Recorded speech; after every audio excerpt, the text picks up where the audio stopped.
Oh man, how do I even say this? I don't know. I sometimes there are just some topics that are almost too hard and too painful to talk about. Something happened to me on Sunday that almost made me cry. I said almost. I went for a ride on I have a Harley Davidson Street Glide, and if anybody of you are motorcycle fans, you know that is like an old man's bike. So I have gray hair and a beard, and I can ride an old man's bike. It's got a big fairing on it and keeps the wind away, and I have a stereo and all that good stuff. When I was in my 20s, I probably would have made fun of me in my 50s, but I don't care now in my 50s. I'll ride whatever's comfortable, and so I ride a Harley Davidson Street Glide. It's one of my pride and joys. And my wife and I took it for a ride as the kids were home watching TV and stuff. It was a beautiful day.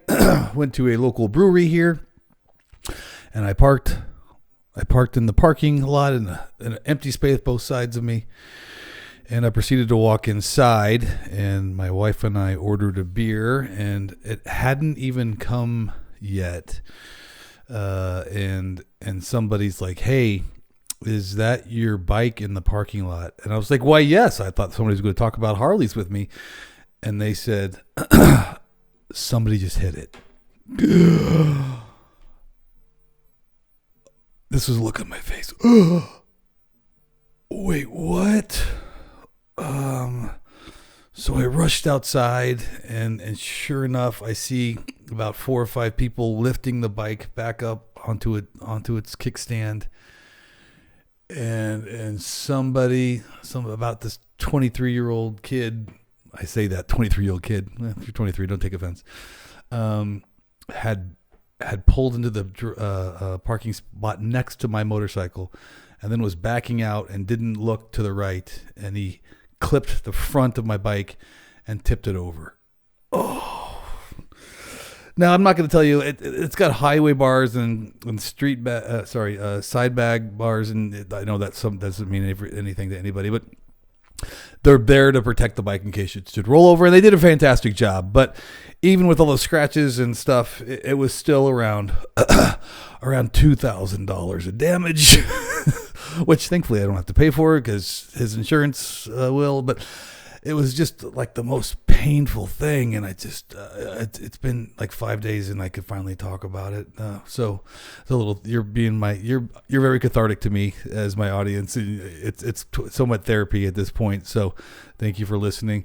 I did want to talk about sound. The other day, I was in a meeting, and they're like, "Hey, Patrick, how is your sound so much better than my sound?" And one of the reasons, obviously, I have this microphone. This, by the way, I got this on Amazon for $50, so don't pretend it's some sort of $400 microphone that professional bloggers use. Nope, it's $50. I got it on Amazon probably a couple years ago. But more importantly, I set my Zoom client to be high quality audio. How do you do that? This is something simple that everyone can do to make your audio sound immensely better than the default setting. Watch this. Over here in Amy's account, I'm going to go to settings. And when I hit settings, it's going to go to open up the settings folder. You know this. And it goes to audio. Now watch this. I'm going to go all the way down right here to show in meeting option for original sound. This is for high fidelity music and audio. Watch this. When I click this mode right here, it turns on original sound on. So now I then have the ability to click these features on: high fidelity music mode, echo cancellation, and stereo audio. These features now allow me, with an amazing cheap microphone from Amazon, to sound like I really know what I'm talking about. It sounds like a professional blogger. If I have a low voice, I can probably be a radio DJ or some jazz musician. But the point is, you can turn these features on in your client today and make your audio sound even better than it probably already does. I'm going to go cry now about my Harley Davidson.